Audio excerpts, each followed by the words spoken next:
come on. Atlanta, it's time to rise and shine. Rise and shine. You're tuned in to the new Primetime in the morning. Good morning, everyone. Welcome to Primetime in the morning. I'm your host, Edith Sharp, and it is Monday, January 13th, 2025. And joining me, as always, is the man who keeps us laughing, thinking, and sometimes shaking our heads, Ruben Larkin. Well, good morning to you too, Edith. And good morning to all our early risers out there.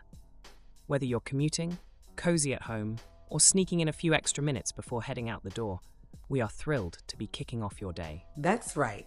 We've got a packed show for you today.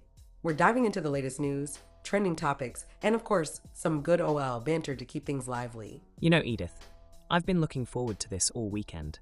There's something about Mondays that feels fresh, like a blank canvas. Oh, now that's optimistic for a Monday. Who are you? And what have you done with Ruben? Hey, new year, new me. I'm trying out this whole positive vibes only thing. Let's see how long it lasts. I'll give it until about mid-show when we talk about that story that's bound to rile you up.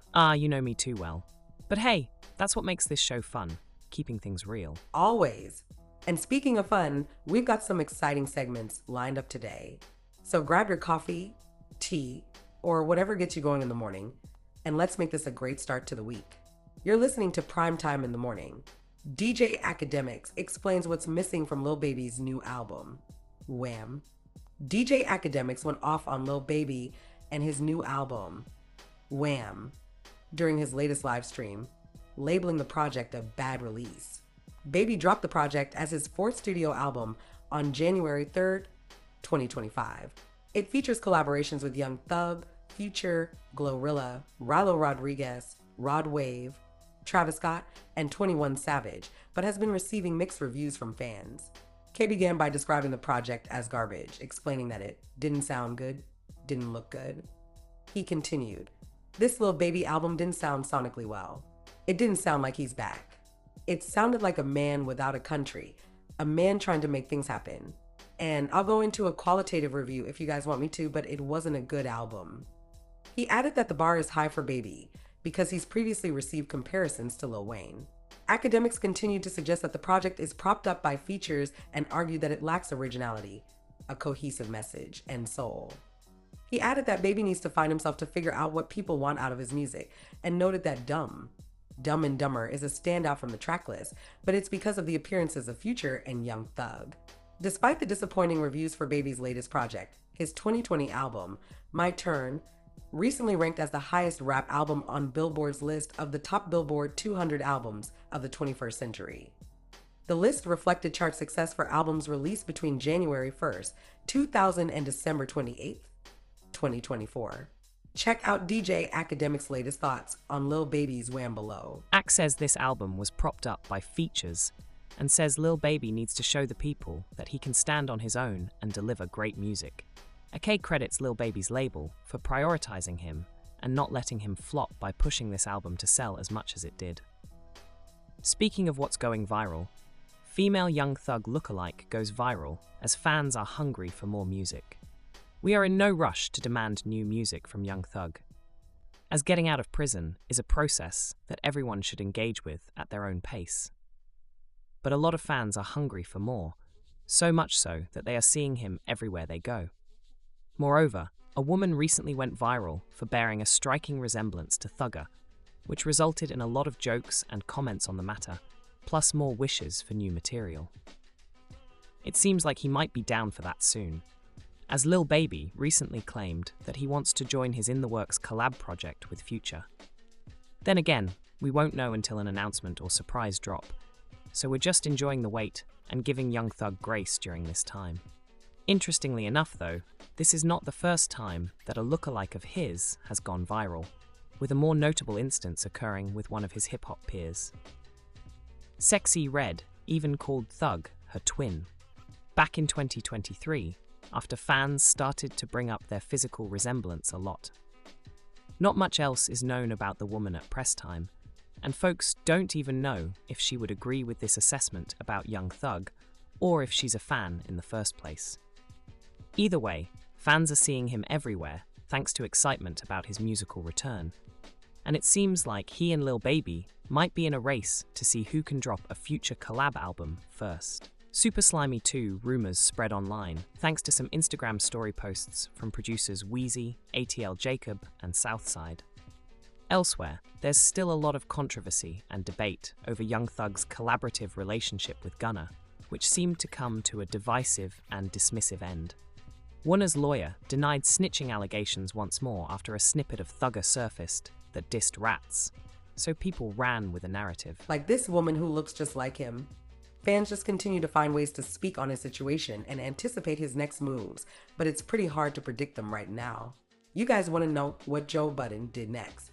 Joe Budden weighed in on Dwight Howard and Shaquille O'Neal's long-standing feud during the latest episode of his podcast.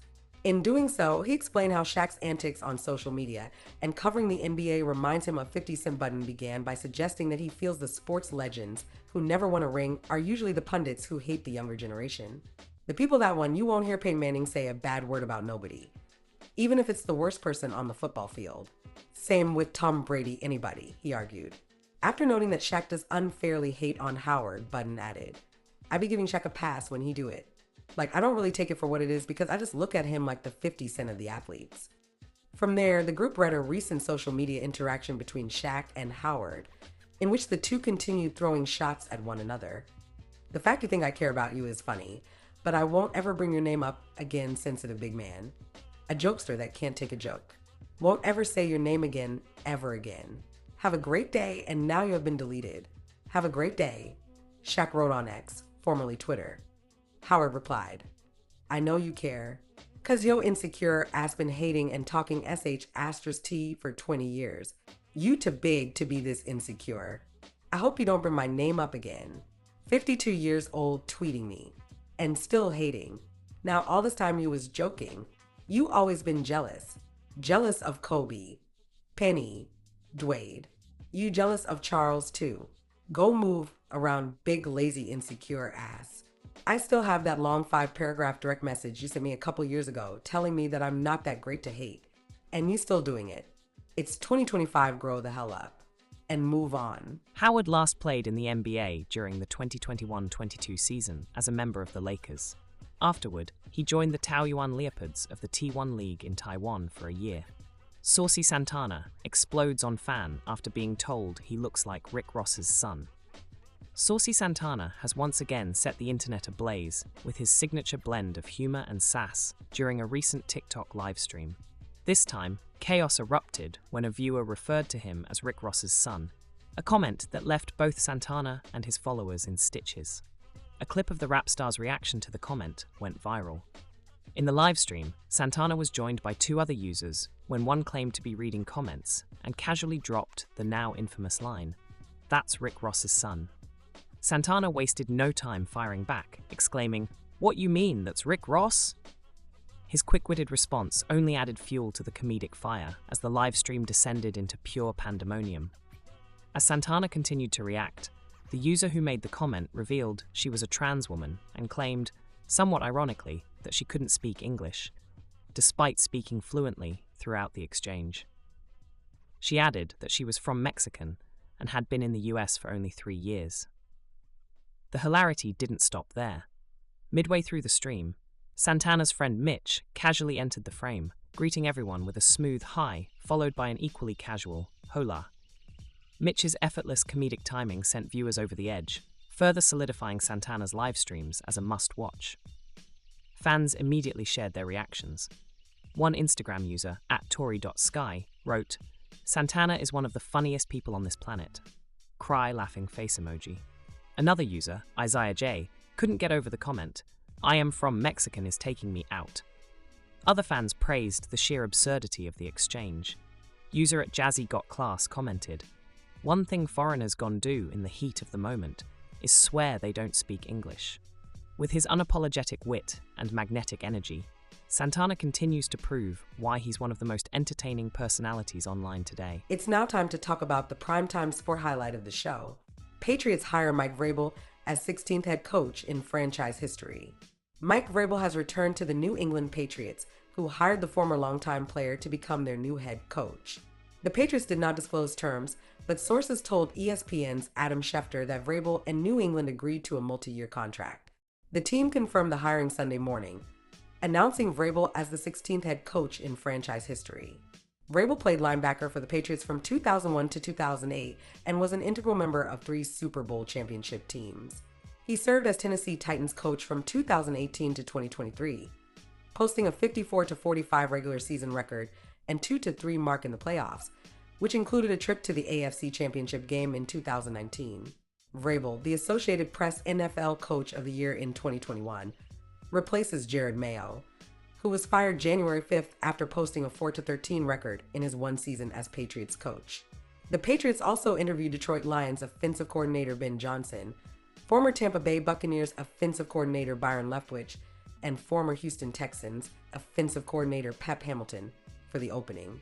While Vrabel is identified most as a Patriot from his playing career that also included time with the Pittsburgh Steelers 1997 to 2000 and Kansas City Chiefs 2009 to 10, he has never served in New England as a coach. His coaching career began in 2011 working with linebackers at Ohio State, his alma mater. Vrabel spent 3 seasons at Ohio State, then 4 with the Texans before his 6-year stint as Titans head coach that ended when he was fired after consecutive losing seasons. In 2024, he was a coaching and personnel consultant for the Cleveland Browns.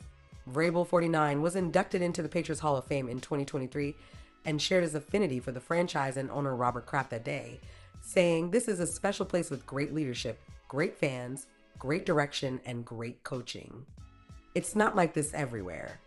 He noted that day that it was only the 5th time he had returned to New England since being traded to Kansas City in 2009 and shared fond memories of his life there, including he and his wife, Jen, raising 2 sons, Tyler and Carter, in their early years.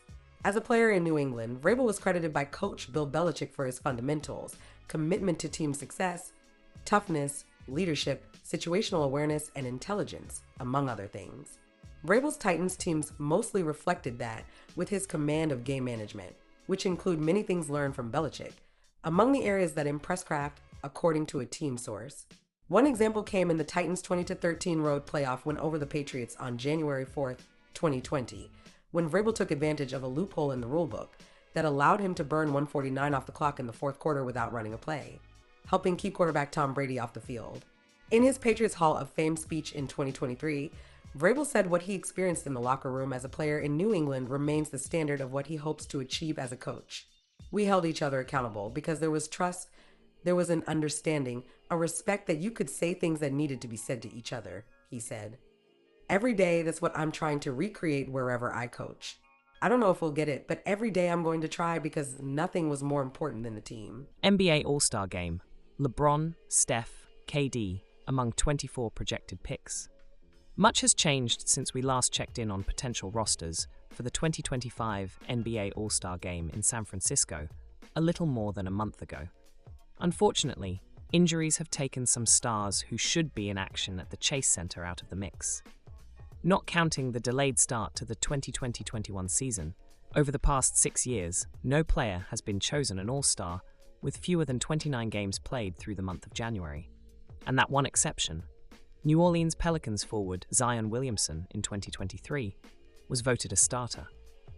No reserve has made it in that span while missing more than 19 of his team's games through the end of January.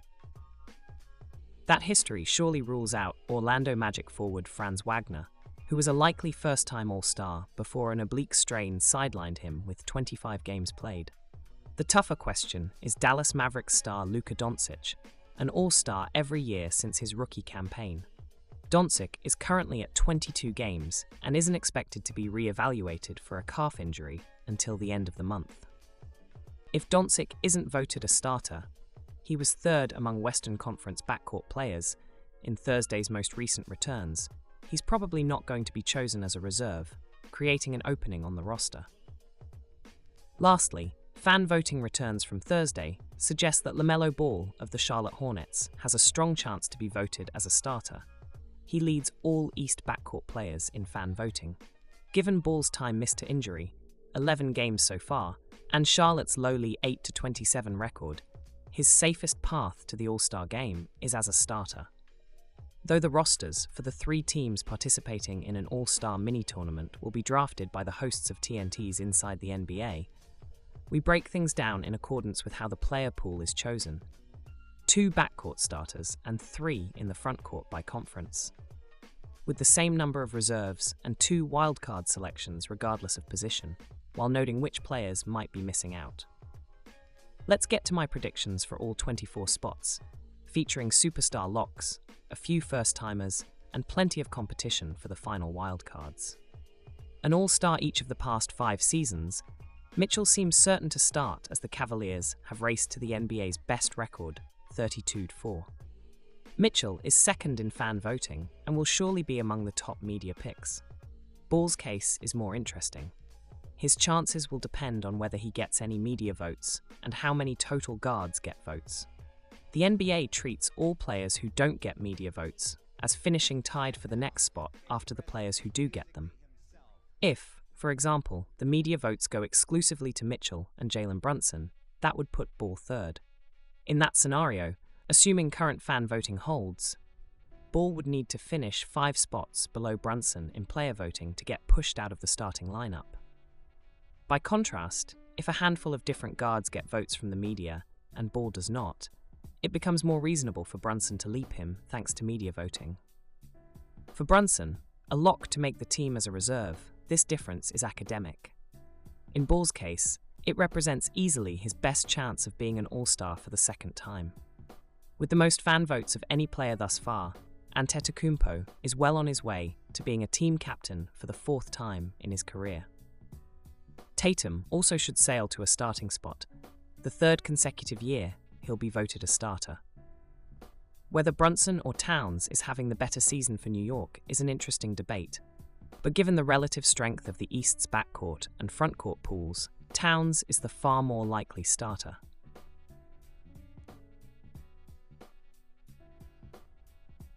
Sitting 3rd in fan voting, he has more than doubled the total of the next highest player, the Magic's Paolo Banchero, who has played just 5 games before his scheduled return to the lineup Friday night, and is not a legitimate all-star contender this year. If he's not voted a starter, Brunson will presumably be the first name Eastern Conference coaches write in for the reserve pool. The decision at guard gets much more complicated from there. I left Young off my first version of all-star teams because of his slow shooting start. Young's efficiency has picked up in December and January, and the Hawks' run to the NBA Cup semifinals will probably appeal to coaches who prefer to reward winning teams. Add in Young's league-leading 12.2 assists per game, and I'd narrowly put him at the top of a deep group of guard candidates. The Finals MVP isn't in line to be voted a starter, but he belongs at the top of the East reserve pool in the frontcourt. The next near-automatic selection in the East frontcourt is Mobley, the interior anchor for the NBA's best team. Mobley has taken an important step forward, averaging a career-high 18.9 ppg, while providing enough floor spacing, a career-high 1.3 threes per game at a 40% clip, to make Cleveland's gigantic starting frontcourt work. Wagner's injury opens the door for Allen to make his 2nd All-Star appearance. Although he's not as important offensively as Mobley, Allen's vertical spacing is valuable in its own right. He's shooting a career-high 70% from the field and combines with Mobley to lock down the paint on defense. Coaches might consider Pascal Siakam, who leads the Indiana Pacers in scoring, but I suspect they'll reward the Cavaliers with a 3rd All-Star. An All-Star in 6 of the past 7 seasons, all but 2021-22, when core muscle surgery ended his season after 29 games, Lillard will have to sweat it out this time around.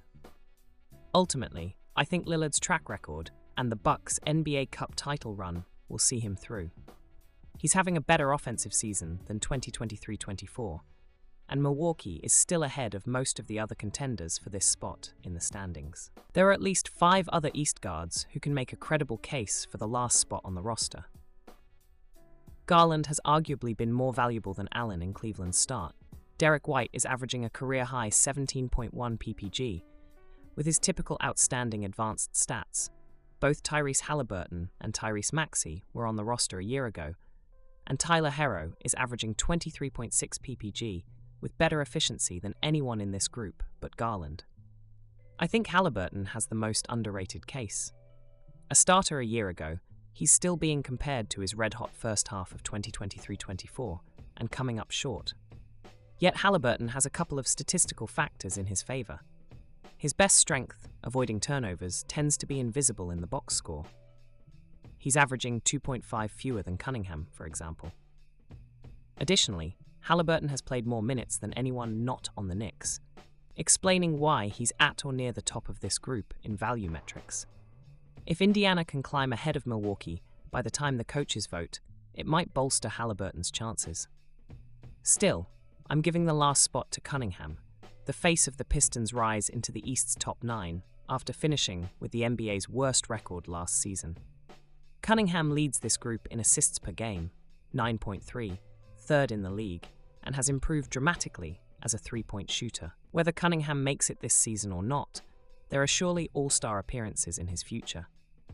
The current betting favourite for MVP, Gilgeous-Alexander, is leading West backcourt players in fan voting and should cruise to the top spot among the media as well. Doncic's injury means fan voting should lift Curry to a starting spot in front of home fans in the Bay. He holds a narrow lead over Doncic right now and is more likely to get media votes. The expected second finisher in media voting, Anthony Edwards of the Minnesota Timberwolves, is a distant fifth in fan voting and probably has too much ground to make up to be a starter. Despite his general indifference to all-star festivities, Jokic can't be picked last if he's a team captain. Jokic leads all West players in fan voting and is just ahead of Tatum for second overall. The other two West frontcourt spots will get more interesting. Durant holds a lead of barely 2,000 votes out of nearly 2 million apiece over LeBron James for the second spot, which could be relevant depending how well Victor Wembanyama does in media voting. Ranking third in the West frontcourt in fan voting leaves James somewhat vulnerable to being left out of the starters for the first time since 2004, when he was not chosen an All-Star as a 19-year-old rookie. Wembanyama seems likely to finish ahead of James in media voting, which could leave the decision in the hands of players. For now, I'm projecting James to be the third and final starter. Currently enjoying the best offensive season of his career after a breakout playoff run, Edwards will probably be the first name West coaches write in for their backcourt picks. Irving's back injury, a bulging disc, puts his first All-Star appearance with Dallas in some jeopardy. Irving has played 30 games thus far, and it's unclear whether he'll be back by the time coaches vote. Still, I think Irving's strong start, including a career-high 44% on threes, will put him on the roster, ahead of Doncic by virtue of better health thus far. Whether Wembanyama is voted a starter won't affect his chances of making the team. Either way, he's headed for his first of many All-Star games after leading San Antonio into the thick of the West play-in race by taking a step forward from an already terrific rookie campaign. Given the crowd in the West frontcourt, Davis has been the odd man out in fan voting, ranking fifth. As an illustration of how top-heavy the group is, only one other player, Alperen Sengun, is within 1 million votes of Davis. He's an obvious reserve choice. Coaches will surely want to reward a Memphis team that has the NBA's fourth best point differential with an All-Star, and the time Ja Morant has missed due to injury means Jackson is now the clear choice from the Grizzlies. Jackson has boosted his scoring from when he was chosen an All-Star reserve in 2023, though he's not on track to repeat his Defensive Player of the Year campaign. Like the Grizzlies, the Rockets have played well enough that coaches might feel obligated to pick a Houston player as an All-Star reserve. As the team's leading rebounder and second leading scorer and distributor, Sengun is the most logical candidate for what would be his All-Star debut. During the last update, I had Devin Booker of the Phoenix Suns in this spot. Since then, Booker has missed 5 games, and the Suns have sunk to 12th in the West standings. The other top guard candidate, De'Aaron Fox of the Sacramento Kings, is on a team tied for 10th and seems unlikely to get the benefit of the doubt from coaches after Mike Brown was fired. That leaves Williams as the clear and deserving choice for the last spot. With Chet Holmgren sidelined, Williams has been the unquestioned number 2 player on the West's top team. ranking second on the Thunder in scoring and assists while defending multiple positions. It's now to talk about our primetime spot on the show this morning. Being good looking isn't enough. Can Love Island still make you rich? The cast of this year's Love Island All-Stars, a spin-off featuring former contestants, has been described as dating royalty by its makers. More than half of the 12 Islanders heading to the South African villa were finalists on their respective series, while 2022 winner Ekansu Kolkaloglu is also rumored to be entering later on. Appearing on Love Island was once seen as a route to independent fame and success. But could the return of names from some of the show's most popular series be a sign that the once profitable pipeline from Islander to influencer or TV star is coming to an end? Becoming an influencer is a well-worn career path for those leaving Love Island, and past contestants have been paid by brands to sell everything from cosmetics to cars to social media users. Perhaps the highest achiever in this role has been 2019 series runner-up Molly May Hague, who went on to work as a creative director for fast fashion brand Pretty Little Thing and has recently launched her own fashion company. But Molly May appeared on Love Island at the peak of its popularity. The episode in which she and Tommy Fury lost out to winners Amber Gill and Greg O'Shea is still the show's most watched ever, attracting over 6 million viewers. Hitting these heights isn't possible for every former cast member, something more recent contestant Daniel Revan believes aspiring influencers need to be aware of.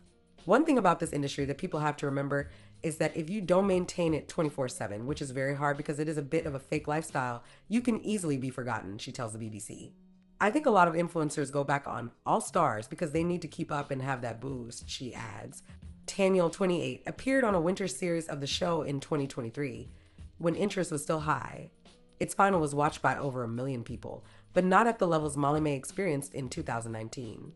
The hairdresser says while she has earned some extra income from social media influencing, the hair care company she started before entering the villa is what gives her stability.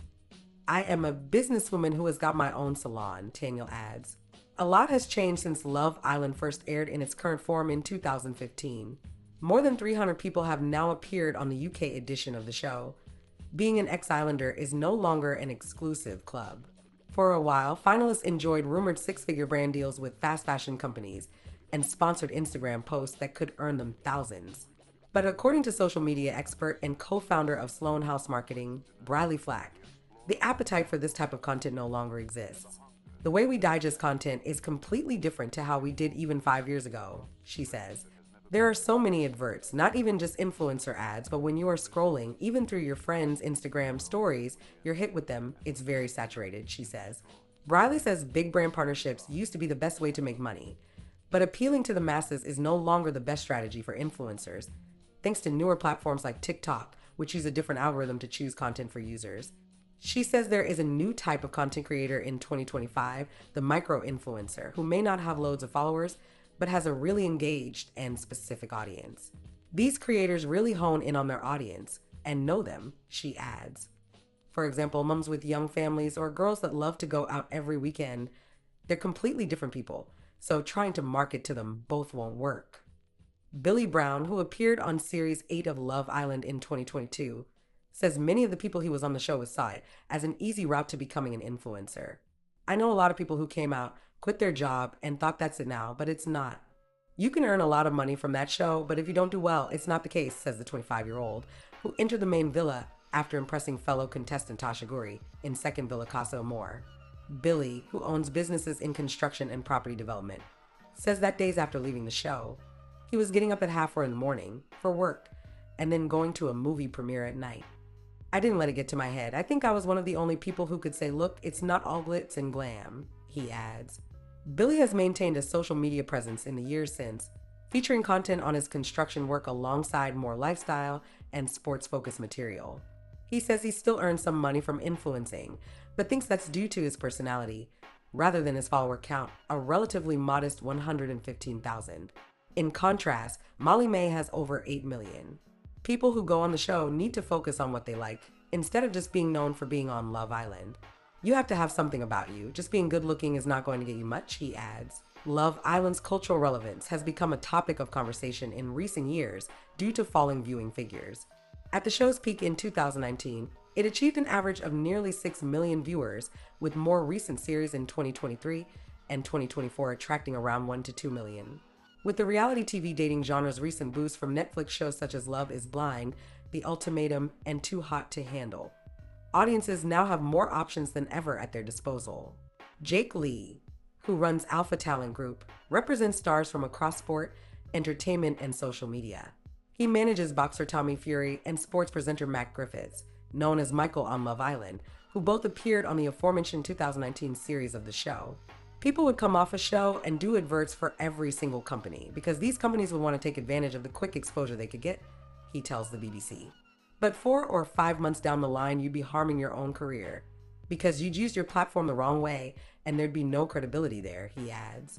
Jake says more recent reality TV contestants have learned a lot from the mistakes of their predecessors, who were leaving shows with no real strategy. My biggest piece of advice is to go in with your eyes wide open, he cautions. Well, Ruben, I think that just about wraps up today's show. It sure does, Edith. Time really flew by, didn't it? Always does when you're having a great time. I hope our listeners enjoyed the laughs, the news. Yes, but we have one more thing from our executive producer, Kennedy Lucas.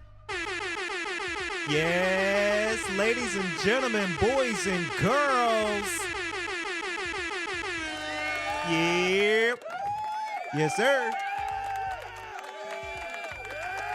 So thank y'all for that. And the Browns. The Browns. It's out.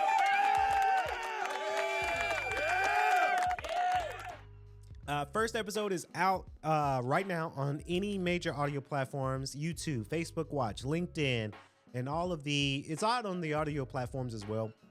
But if you have Spotify, you might want to watch it more on Spotify because it is a video, and Spotify were able to do videos on that network. So we hope that you guys like the first episode. We are in works of this next episode, and that's what you get. You know, it's about 3 to 7 minutes long on particularly, not on a particular episode, but 3 to 7 minutes long. That is the target for the episodes, just to kind of give you guys a little bit more of a comedic relief when it comes down to it. The Browns, and I'll say this, guys, never say never with the Browns. We have the potential to make the Browns 30-minute, 40-minute episodes, but we just don't have the bandwidth. And I think that's what I said in the keynote, or it was part of the keynote for the Wrap Up podcast. Go check that episode out, by the way. We just don't have the bandwidth right now to do 30, 40-minute episodes, or even to do a movie about the Browns, because we're working on so many other projects. But just to kind of give you guys a little extra content for K.L.P Entertainment. But like I say, never say never, right? Never say never when it comes down to it. Then we got something else, another announcement. I'm not going to announce the two ladies yet. Not yet. But K.L.P Entertainment, here in the radio station, we are working on a new podcast. This is something that I've been wanting to work on for months now. It's going to be an all-female podcast. I'm just producing. I have two lovely ladies that are great friends of mine. They're going to hop on a podcast together. We're still in the meeting phases, but I'm very, very excited about this project because I want K.L.P Entertainment to not only be a beacon here in Atlanta for podcasting and radio, but I want my ladies to have a voice, right? And we're trying to be in competition with the Poor Minds podcast. I listen to the Poor Minds podcast. Those ladies are awesome at what they do. They're also here in Atlanta. There's no shame on the Poor Minds podcast, but I want to be their competition. I'm always competing with somebody because it's fun for me.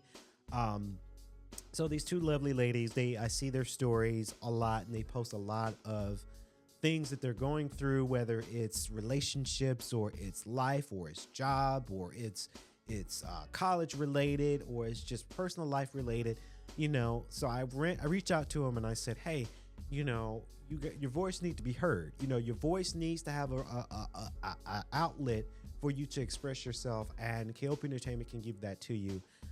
So I can't wait to put that together. We got something going on for that. So you guys just got to wait for it. And maybe, who knows, with those two lovely ladies, maybe I'll have them be on an episode with Evelyn and Letitia on What Happened Was podcast. Shout out to Evelyn. New episode for us coming very soon. Evelyn understood because I told her because we were supposed to do a podcast last week and I couldn't because I was just tremendously sick last week. So we're going to bring that show back, of course, for this year. That show's not going anywhere. It's just had to recover from sickness. I told the two lovely ladies too about with their podcast. I said, hey ladies, we're going to get it together. I'm a little sick right now, so I can't really do anything. Oh, one more announcement real quick, guys. I know this is not just an announcement video. This is a podcast, but I got to get the word out. Of course, January 17th.